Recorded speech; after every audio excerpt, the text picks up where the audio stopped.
Bueno, arranco entonces. Antes que nada, buenos días para todos. Hay mucha gente acá que es del equipo, así que buenos días también para todos ellos. Gracias por la invitación a los chicos. Nosotros somos, bueno, parte de un equipo que ahora vamos a entrar en detalle más adelante, ahora mismo. Y venimos a compartir dos casos de uso, de experimentación, bueno, para que tengan como referencia de cómo, al menos en el equipo o en nuestro COE, eh, nosotros tomamos los modelos y luego los usamos en la cancha, vamos a decirle, y de qué manera experimentamos también su efectividad o no efectividad, obviamente.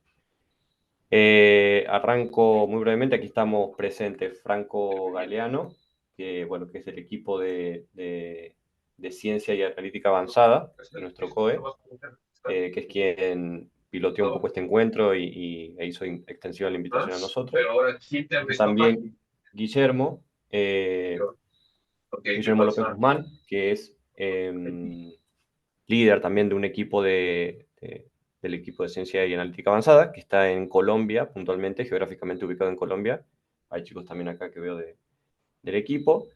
Y bueno, y yo, Pablo Gómez, que también soy líder del equipo que está radicado en Argentina, que también damos soporte al mismo core. ¿Quiénes somos puntualmente y de manera, y yendo de lo general a lo particular? Bueno, trabajamos en la compañía Mercado Libre. Mercado Libre está dividida en dos grandes, el ecosistema está dividido en dos grandes grupos. Uno es el del marketplace, que está ahí de color amarillo, mundo amarillo le llamamos nosotros. Y por otro lado el mundo azul, que es la fintech, que es conocida, digamos, comercialmente como Mercado Pago. Y dentro de esta fintech tenemos una unidad de negocios que es la de mercado crédito, que es por la cual los usuarios pueden acceder a líneas de crédito de distintas maneras y con distintos productos. Nosotros estamos dentro de esta unidad de negocios de mercado crédito y conformamos el Credit Risk and AI COE, que es un centro de expertise, que está compuesto por más de 180 colaboradores actualmente. Eh, Somos equipos de ciencia, Machine Learning Operations, Data Refinery y Machine Learning Engineering también, entre esos. Tenemos más de 50 soluciones desarrolladas y productivizadas en ambientes productivos, obviamente, de la compañía. Y estas soluciones atraviesan distintas verticales, como son consumers, merchants, tarjeta de crédito, equipos de funding, de fondeo, collections, UX, CX y prevención de fraude, entre otras más. Bueno, con este contexto, le doy paso a Franco, que les va a contar un caso típico de A/B testing que se puede hacer y que nosotros, bueno, hemos hecho durante el año pasado. Y luego pasamos a Guille, que va a ir con una cuestión un poquito más compleja, que no es un A/B testing, pero creemos que les puede servir para tener un poco de dimensión también de qué otras cuestiones se pueden hacer cuando no hay grupos de control, cuando no está ese grupo B. Así que nada, FG, cuando quieras. Ahí, antes de que vayamos con los ejemplos puntuales, aunque vimos que en otros foros, en otras charlas ya mencionaron por qué es importante el análisis de impacto y los experimentos, queríamos arrancar también por enfatizar por qué es importante dentro de nuestro contexto, el contexto de equipos de inteligencia artificial. Y pues aquí voy a arrancar con una frase de nuestro filósofo de cabecera, que es Pablo. Pablo siempre dice que si entrenamos un modelo de Machine Learning, pero nadie en algún equipo de negocio lo está utilizando, realmente hicimos un modelo de Machine Learning. Eh, y luego a esa cuestión muy filosófica yo le agregaría que si hacemos un modelo de Machine Learning y alguien lo está usando, pero no podemos demostrar que tiene impacto, realmente hicimos un modelo de Machine Learning. Entonces, eso nos lleva al primer punto y es que el análisis de impacto es muy importante dentro del contexto de la inteligencia artificial porque las soluciones que nosotros hacemos deben ser aplicadas, o sea, tienen que tener algún uso real y un impacto demostrable. El otro punto que es muy importante respecto a la experimentación específicamente es que la mayoría de las soluciones o la mayoría de los modelos de Machine Learning analizan la correlación entre las variables y esto quiere decir que aunque nosotros actuemos en concordancia con las variables dependientes y la salida del modelo, el output del modelo, no tenemos la certeza de que eso vaya a tener un impacto positivo dentro de nuestra variable dependiente, dentro del el target que nosotros queremos mejorar. Entonces eso nos lleva a un escenario en el que sí o sí tenemos que probar a través de experimentación que efectivamente esa relación entre la salida del modelo y el target, más allá de correlación, se puede decir que tiene cierta causalidad o que lo que nosotros en los casos de uso que estamos diseñando en función a nuestras variables independientes sí tenga causalidad con la variable que estamos prediciendo. Luego también pues está una cosa un poco más típica que es la posibilidad de innovar y probar nuevas funcionalidades, pero luego este tercer punto también juega en un doble sentido porque el hecho de entrenar un modelo de Machine Learning requiere experimentación por sí mismo. O sea, la selección de cuál es el algoritmo que vamos a utilizar y cuáles son los hiperparámetros del algoritmo, ya por sí mismo es un proceso de experimentación en donde pues tenemos dos metodologías y una población a la que le estamos probando cuál obtiene un mejor indicador, sea el indicador que sea que estamos intentando optimizar. Y luego tenemos cosas como mitigar o reducir riesgos y aumentar la eficiencia. Esto también no solo relacionado por un lado con temas de negocio, sino también con la misma arquitectura del modelo de Machine Learning, ¿sí? Porque tenemos que entender cuáles son los riesgos en tiempo de procesamiento, en tiempos de respuesta, en costo computacional o los costos en esos sentidos, una vez que el modelo está en producción. Entonces, por eso también es importante lanzar siempre bajo una infraestructura de experimentación. Entonces, habiendo señalado estos 5 puntos de por qué consideramos que es importante estos dos temas dentro del contexto de Machine Learning e inteligencia artificial, ahora sí le paso la palabra a Franco para nuestro primer ejemplo. Muchas gracias, Guille. Bueno, yo les voy a contar sobre un caso real de aplicación de un experimento controlado, que es uno de los dos casos que traemos para mostrarles hoy. Y este no es más que un ejemplo de cómo en equipos de Machine Learning utilizamos y necesitamos este tipo de herramientas, como bien mencionaba Guille. En este caso, nuestro equipo estuvo trabajando en un modelo de adopción por flujo de Buy Now, Pay Later.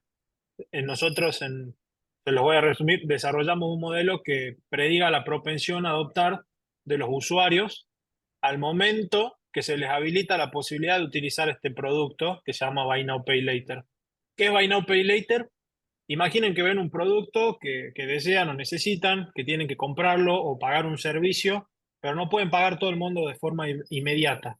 Acá es donde entra este producto que es Buy Now, Pay Later o compre ahora, pague después, en español, que les permite llevarse ese producto a casa o recibirlo de forma inmediata, pero en lugar de pagar el monto completo al momento de la compra, pueden dividir el pago en cuotas más manejables a lo largo del tiempo. Eh, este es un poco lo que es Buy Now, Pay Later. Buy Now, Pay Later es un producto que viene en funcionamiento en Mercado Libre hace un tiempo y nosotros teníamos una problemática en específico, que es que a los encendidos de línea de crédito, a estos nuevos usuarios del producto, tienen exactamente los mismos estímulos para incentivar el uso y asumiendo que cada uno se comportará de la misma forma al momento de elegir por qué flujo o por qué canal transaccional puede hacerlo. Nosotros nos propusimos predecir con el modelo por dónde podíamos estimular al usuario y mejorar la experiencia del mismo. El objetivo propuesto, por supuesto, es incrementar la adopción de este producto como medio de pago, como a través del modelo que desarrollamos. ¿Para qué? Para una mejor efectividad en el abordaje de usuario. Y nosotros de estas cosas tratamos de ser muy puntuales en qué es lo que queremos lograr y cómo lo medimos. El KPI que nosotros queríamos incrementar o impactar es en la tasa de adopción de los usuarios. Bien, les cuento un poco sobre el diseño experimental en este caso. la población utilizada son los usuarios que con línea de crédito de Buy Now Pay Later recién encendida. Eh, Tomamos una muestra de 100.000 usuarios que los íbamos a observar durante 4 semanas a partir del momento del encendido. Eh, la hipótesis que teníamos es que nosotros, utilizando este modelo de Machine Learning que desarrollamos, podíamos inferir el canal más propenso por el que podía ser utilizado por el usuario el Buy Now Pay Later y personalizar la experiencia. Entonces, lo que nosotros hicimos fue, en el grupo de control, en este caso, que era, lo dividimos 50-50, el grupo de control tenía nosotros le llamamos Journey en el tecnicismo, pues una serie de notificaciones al momento del encendido y de estímulos. El Journey tradicional, que no está personalizado y que trabaja de forma individual por cada usuario, perdón, de forma general. Y por otro lado, el grupo de tratamiento, que lo que nosotros hicimos fue que las notificaciones sean mucho más personalizadas por dónde las recibe el usuario en función de del output del modelo. Eh, Bien, esta metodología que utilizamos en el caso es un experimento clásico, un A/B test tradicional, donde por supuesto hay que tener algunas consideraciones. La primera con respecto a la selección de grupos que se hace de forma aleatoria. Ahí un poco estaba haciendo referencia a esto del control y tratamiento que les mencioné hace un ratito. El grupo de control con el journey de notificaciones clásico, statuquista, y el grupo de tratamiento donde teníamos esta personalización que estaba alimentada por el modelo que desarrollamos. El muestreo aleatorio, controlamos todo el tema de la distribución de los scores y de las propensiones que nos arrojaba el modelo para que ambos grupos tengan una distribución similar. Además de que son segmentos comparados porque son usuarios que se encendieron al mismo tiempo, más o menos de la misma letra de riesgo, con la misma antigüedad en el ecosistema. Y bueno, controlamos esto. No existía un potencial riesgo de contaminación. Así que, sin más con eso, les muestro un poco los resultados. Acá el gráfico que tienen a su derecha, tenemos el color rojo es para el grupo de control y el color azul es el de tratamiento. Para explicarles un poco, nosotros hicimos un monitoreo de 4 semanas, pero las notificaciones son a los 13 días. También hicimos un monitoreo a mucho más tiempo para saber si había si había una convergencia entre ambos grupos y no la encontramos. Se mantuvo esta diferencia. Y lo que vemos es que los primeros 2 días, donde más o menos está la misma, reciben las mismas notificaciones los usuarios, no hay una diferencia entre las tasas de activación de los usuarios, pero en los días ahí resaltados, que son los días donde se reciben las notificaciones, empezamos a ver las primeras diferencias. Esto nos permite a nosotros, como gran resultado, saber que el journey personalizado nos incrementa en un 25% la tasa de activación. Entonces, por un lado, tenemos que tuvo el impacto esperado el journey sobre la métrica de adopción, lo cual nos permite confirmarnos nuestra hipótesis. También este resultado validado bajo un test de significancia estadística.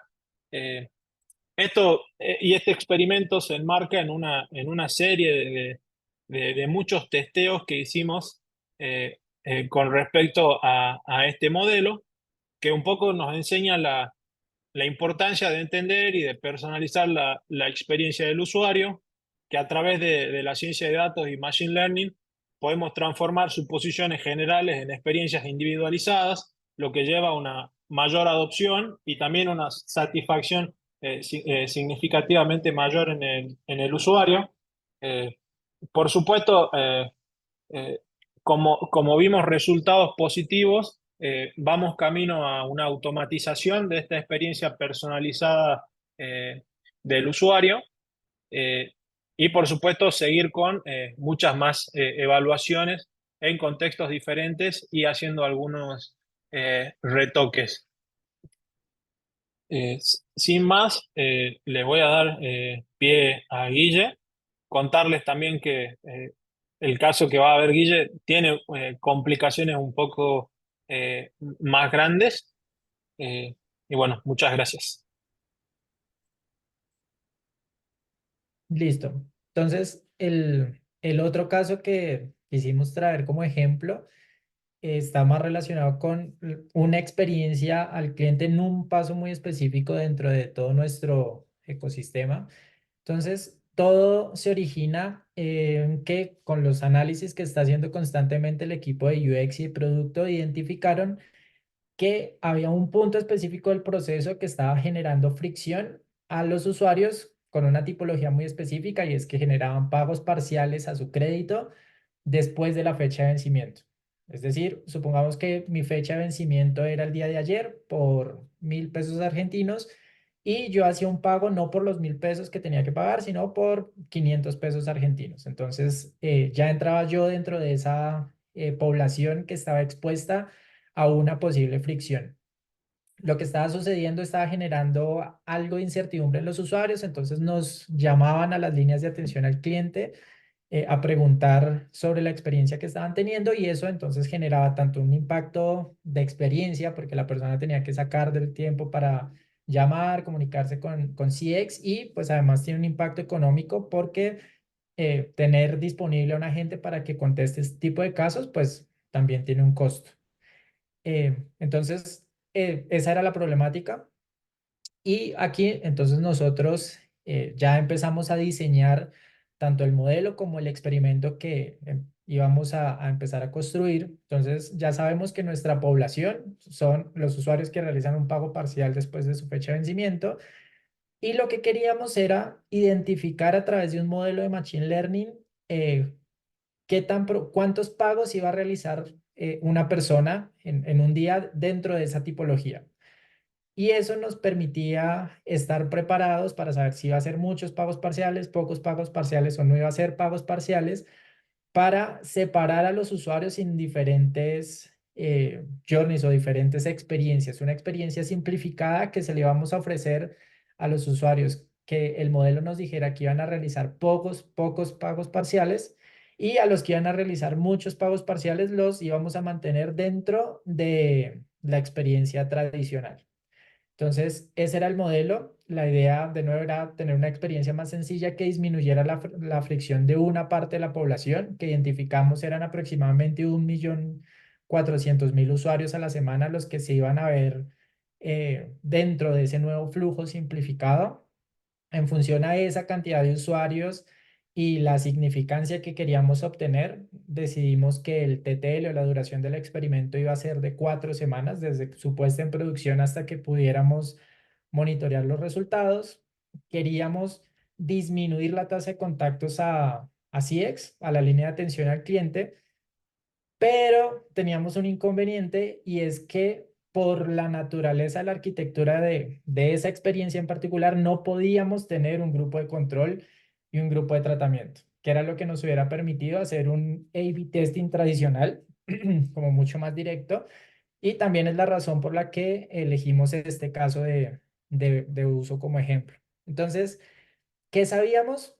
Que teníamos dos poblaciones, una que iba a estar en la experiencia tradicional y una en la experiencia simplificada, e intuíamos que esas poblaciones, aunque se comportaban distintos, o sea, no eran comparables, no podíamos hacer A/B testing con esas dos poblaciones, que por lo menos sí tenían unas tendencias que respondían con la misma estacionalidad.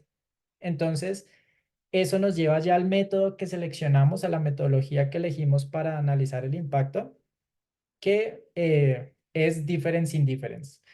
Difference Indifference es una metodología que viene de la econometría, entonces seguramente ustedes están muy familiarizados con ella. Y básicamente lo que busca esta metodología es determinar cuando no se tiene un grupo de control y tratamiento que sea homogéneo, o sea, que sean comparables, pero que sí tienen unas tendencias paralelas. Este es uno de los supuestos más importantes dentro de esa metodología, que tengan tendencias paralelas, o sea, una relación monótona en el KPI que estamos supervisando. Entonces, esto básicamente es una regresión, digamos, o se asemeja a una regresión, como pueden ver en la fórmula que está en el costado derecho. Todo lo que determina es unos betas que serían los impactos de distintas cosas. Entonces, el beta sub 1 es el impacto estacional, o sea, qué pasó antes y después del tratamiento en general. El beta sub 2 es la diferencia que siempre va a existir entre esos dos grupos que sabemos que tienen tendencias paralelas pero que no son iguales. Y el que nos interesa entonces es el beta sub 3, que sería el efecto residual, que en la gráfica de la derecha está llamado como el efecto de intervención, que vendría a ser por qué esa línea roja no sigue exactamente la tendencia de la línea roja punteada, sino que se levanta un poco más. Entonces ese delta, ese efecto es el que nosotros podríamos atribuir a que a esa población diferencial le aplicamos un tratamiento diferencial. Lo bueno, además de que esto sea una especie de regresión, es que también podemos no solamente determinar el coeficiente, el beta, el que nos interesa, sino también saber la significancia de ese beta, o por lo menos calcular un intervalo de confianza de ese beta. Entonces, no solamente tenemos el efecto medio esperado por el tratamiento, sino que podemos saber entre cuánto y cuánto se mueve ese tratamiento esperado. Entonces, es una metodología que tiene la robustez que nosotros necesitábamos para poder salir a dar unos resultados que fueran significativos y que fueran robustos, que tuvieran la suficiente estadística o la suficiente matemática detrás. Simplemente teníamos que verificar que efectivamente los dos grupos que teníamos, el de tratamiento y control, tuvieran tendencias paralelas. Entonces, ya habiendo explicado un poco la metodología, pasamos a ver los resultados. Y lo primero que hicimos fue para diferentes unidades experimentales, o sea, para diferentes sites, para diferentes tipos de usuarios, empezar a verificar que cumplíamos con el supuesto de las tendencias paralelas. Aquí en esta gráfica, como hay algunas semanas en las que se va a cero de repente, no se logra ver perfectamente, pero si miran en las semanas que tienen datos, efectivamente vemos que la línea azul, que vendría a ser el grupo de tratamiento, y la línea naranja, que es el grupo de control, cuando la una baja, la otra baja, y cuando la una sube, la otra sube. Entonces tenemos ahí un comportamiento estacional monótono, o sea, hay una tendencia paralela. Así que vimos que podíamos, o que había por lo menos la suficiente similaridad entre las dos líneas de tiempo para aplicar esta metodología. Y entonces lo que obtenemos es, aquí también dibujamos las medias, que son las líneas punteadas, para que se ejemplificara un poco mejor. Como podrán ver, la línea punteada naranja se mantiene casi igual antes y después del tratamiento. La línea vertical gris delimita el momento en que aplicamos el tratamiento. Entonces, si se dan cuenta, la tendencia, la media semanal es casi igual antes y después. Y entonces lo que hubiéramos esperado es que la línea verde punteada, que representa la media del grupo de tratamiento, también se mantuviera igual, o eso es lo que uno esperaría en ausencia de un tratamiento, pero en su lugar disminuyó. Entonces, aquí visualmente ya nos va dando información de que parece que sí hubo una disminución en la tasa de contacto, en el contact rate del grupo al que estábamos aplicando esta experiencia simplificada, pero luego entonces también aplicamos la fórmula o la metodología difference and difference, de nuevo para ser más rigurosos y poder tener ese nivel de confianza en los resultados. Y obtenemos las dos cosas que resaltamos al costado derecho. Primero, que estábamos viendo que un 57% de los usuarios que se ven expuestos a la experiencia general, que es hacer pagos parciales después de la fecha de vencimiento, estaban teniendo ahora una experiencia más simple, con menos fricción, entonces estábamos mejorando la experiencia de usuario y que esto además se veía reflejado en una disminución de 32% en los contactos a CX por esa tipología en específico. O sea, los usuarios que habíamos identificado que llamaban porque no entendían qué era lo que ha pasado con su pago parcial, ahora ya llamaban un 32% menos a hacer esas mismas preguntas. Entonces aquí pues vimos que efectivamente esta experiencia simplificada para este grupo de usuarios en específico estaba funcionando, por lo menos impactando el KPI que esperábamos que impactara. Esto es uno de los ejemplos de esas unidades experimentales que les mostré. Entonces, lo que hicimos fue, que les comenté, entonces lo que hicimos fue para las unidades experimentales en las que tuvimos significancia estadística, mantuvimos la experiencia simplificada con la misma división en función a la salida del modelo de Machine Learning. Y para las unidades experimentales, o sea, los sites o los tipos de usuarios en los que no había significancia estadística, pues lo que estamos haciendo es otras iteraciones para modificar el umbral del modelo de Machine Learning a través del cual se decide si va para el grupo de control o el grupo de tratamiento. Pero entonces, por lo menos en una primera iteración ya obtuvimos resultados satisfactorios y pues seguimos iterando para mejorar un poco la solución.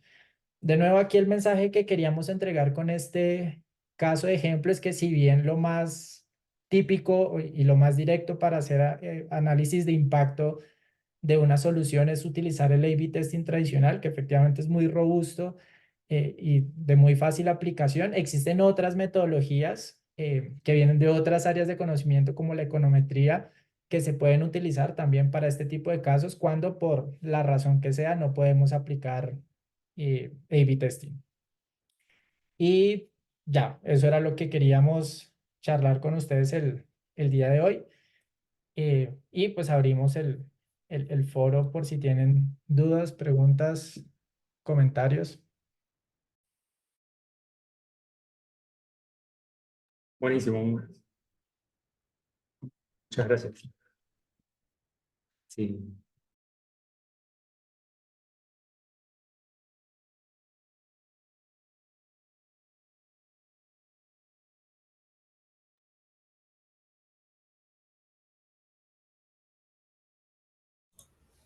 Nos dejaron mudos.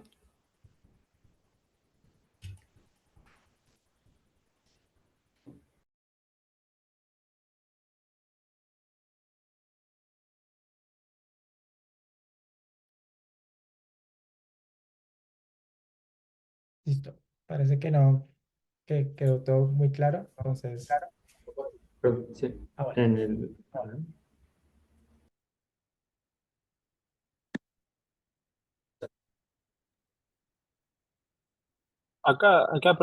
Me llegó por mensaje directo en el chat, ¿cuáles consideraron como efectos fijos en este caso? No sé si la pregunta es para el caso eh, del primer A/B test o del segundo. Ah, para el último caso va la pregunta, Guille. Eh, Catherine pregunta eso. vale, si quieres, ¿a qué te refieres como efectos fijos? O sea, ¿cuál era la base para suponer que sí hubo una disminución?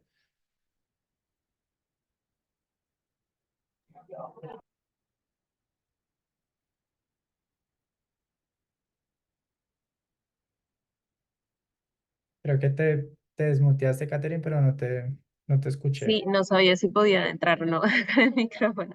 Era más para preguntarte porque viste que creo que lo más difícil de los modelos en diferencias es elegir cuáles son los efectos fijos y cuáles son los efectos aleatorios.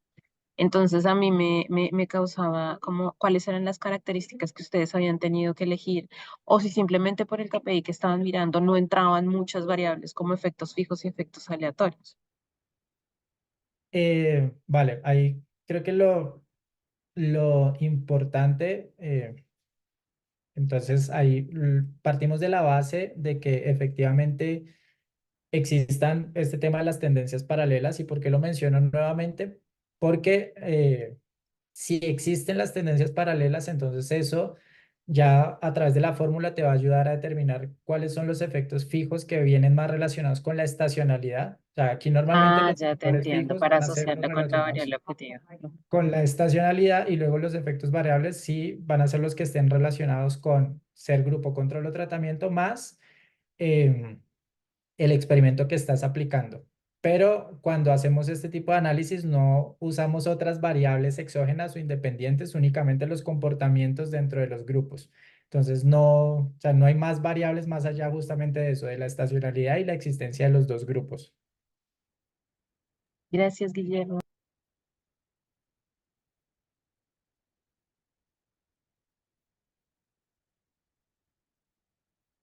¿Alguien más? ¿Cómo estás? Ahí creo que, perdón que estamos con varias computadoras acá en el aula de la Facultad de Económicas. Te iba a consultar. No, es el volumen de tu compu es. Ahí creo que se va a escuchar mejor. No, la pregunta era si ustedes también, además de los efectos como de corto plazo, medían los de mediano y largo, ¿no? En cualquiera de las variables de outcome, que podía ser, no sé, aumento en las ventas, si fidelizas algún tipo de cliente, si, no sé, cualquier tipo de variable de resultado, de output, lo seguían después en el tiempo para ver cómo eso funcionaba. O sea, yo aplico un tratamiento, aumento, no sé, determinada cantidad de ventas en determinado producto, ese cliente se queda con esa conducta en el tiempo, hacen el traqueo en el tiempo, o es más como una suerte de efecto inmediato que miran. Vale, ahí arranco yo. Si quieres, si vas tú, Franco. A ver, hay dos cosas. Una, primero respecto al monitoreo. Con el monitoreo lo que solemos hacer es siempre dejar un grupo pequeño de control o de contención. Es decir, si decidimos irnos por el grupo de tratamiento ya como status quo, pues dejamos que sea un 90 o 95% de la población, pero siempre o casi siempre, perdón, acostumbramos a dejar un porcentaje, ya sea 5 o 10% de la población con el anterior status quo, de forma que siempre podamos estar volviendo y monitoreando si quizás el gap disminuye o aumenta o pasó algo. Eso en el mediano y largo plazo. Y luego, por otro lado, tenemos algunos otros experimentos que sí incluyen que analicemos otros indicadores que son a más largo plazo. Entonces, eso ya está más relacionado es con la naturaleza del caso de uso, pero efectivamente sí es necesario volver a monitorear 3 o 6 meses después para verificar la madurez del experimento. También solemos hacerlo. Ahí, Franco, con lo que quieras complementar. Bien, gracias, Guille. Sí, en este caso es como un efecto one shot. Como que lo que vemos es que la serie de notificaciones estas tienen un impacto en el corto plazo, y lo que hemos hecho es eran 13 días de notificaciones, lo monitoreamos hasta el día 30, después lo vimos al día 60, lo vimos al día 90, lo vemos al día 120, y se sigue manteniendo esa diferencia significativa, pero lo que vemos es que son comportamientos a muy corto plazo, justamente por esta cuestión de estímulo-reacción. En este caso puntual, ¿no? Pero sí es muy importante el tema del monitoreo.